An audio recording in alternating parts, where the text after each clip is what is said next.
hablábamos de esta desfachatez de que solo personas que pensaran igual eran convocadas a estas mesas de diálogo de la UNAM, y uno de los convocados fue Roger Bartra, en algún momento intelectual muy respetado, en algún momento intelectual pues muy considerado, y que ahora pues prácticamente parece ya no tener nada que aportar. Este video que le voy a mostrar es un poco lo que dijo Roger Bartra ayer martes, en este concilio de odio antiobradorista convocado por la UNAM. Lo vamos a ver y ahorita le voy a decir por qué. Vamos a verlo. El presidente perdió claramente esta batalla. Ha sido un fracaso que ni siquiera llegó a ser estrepitoso. Muy buenas tardes. No quedan más que unas ruinas olvidadas en algún momento de aquella revolución moral pues muy que pretendió el presidente. Y que ahora estamos pues prácticamente parece ya no ante una situación extraña. El proyecto de transformación del régimen carece de un discurso sólido, aunque en las mañaneras no deja de fluir de una manera incontenible una perorata acompañada muy frecuenmente de actitudes agresivas, insultos, hace un par de días en este programa hablábamos de este derrame constante de odio. Al parecer tiene un atractivo efecto hipnótico en muchos, quienes a pesar de darse cuenta de enfrentarse a una realidad muy compleja, de una retahíla de absurdos, quedan atrapados en el discurso del presidente. La prensa nos deja de reproducir diariamente los dichos del presidente. Hay que agregar que López Obrador no tiene en su entorno un grupo de intelectuales preparados e inteligentes que puedan traducir el flujo elemental y primario de las mañaneras a un discurso coherente. La derrama cotidiana de palabras tiene como objeto lo que el presidente llama el pueblo, con comillas, que no absorbe discursos sofisticados y no parece que nadie pueda traducirlo a una versión inteligente y coherente. El régimen carece de una intelectualidad orgánica fuerte.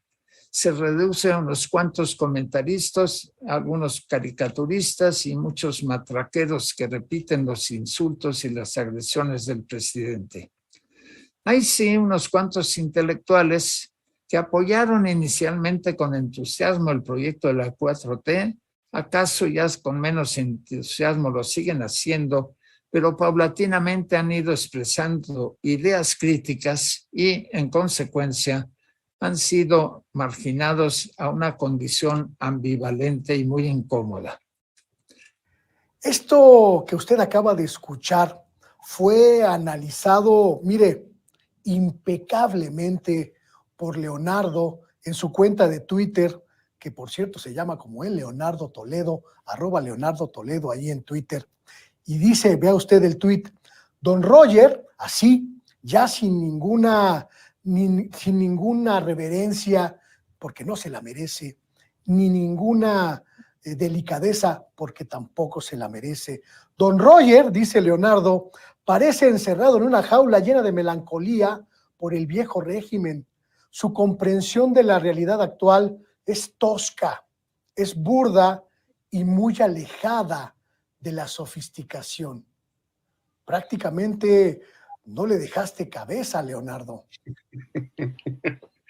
Sí, bueno, es que tenemos que recordar un poco, uno de los textos fundamentales de Roger Bartra es La jaula de la melancolía, donde pretendía hacer un contrapeso con El laberinto de la soledad que decía hace rato, ¿no? De Octavio Paz, en esta idea de querer definir a lo mexicano, ¿no? De querer decir los mexicanos, las mexicanas, bueno, solo decía los mexicanos, son así. Entonces, aventaba una serie de juicios que estaba padre en ese momento, ¿no? O sea, oh, mira, los ajolotes, ¿oh?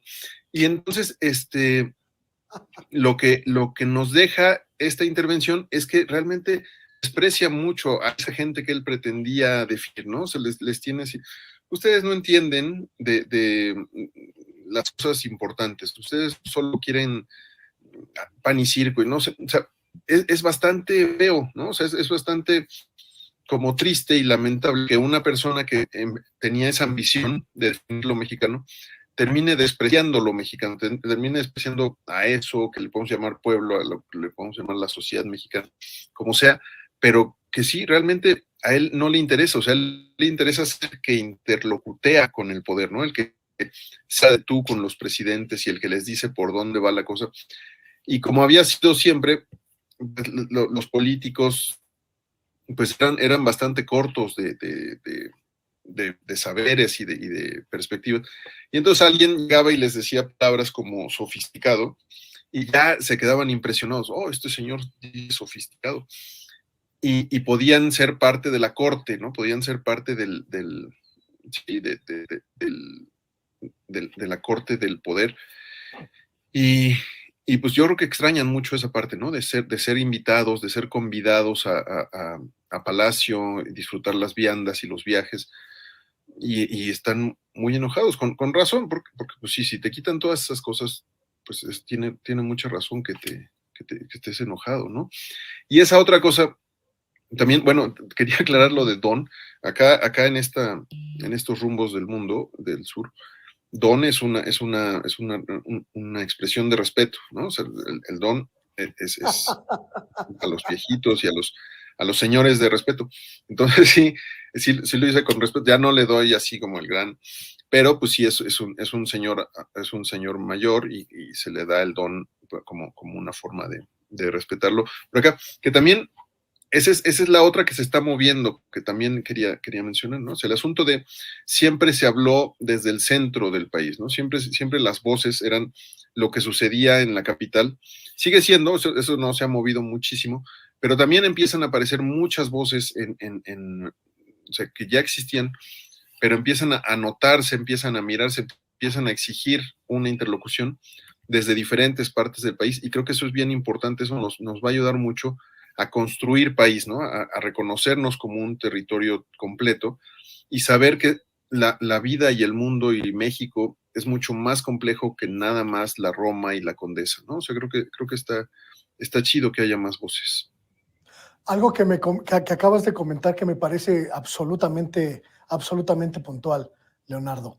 Estos intelectuales, estos grupos, se encerraron en una burbuja en la que prácticamente solo tenían interlocución con el poder al que servían, al que interpretaban, con todas las comillas del caso, y para el que escribían, para el que ejercían su labor.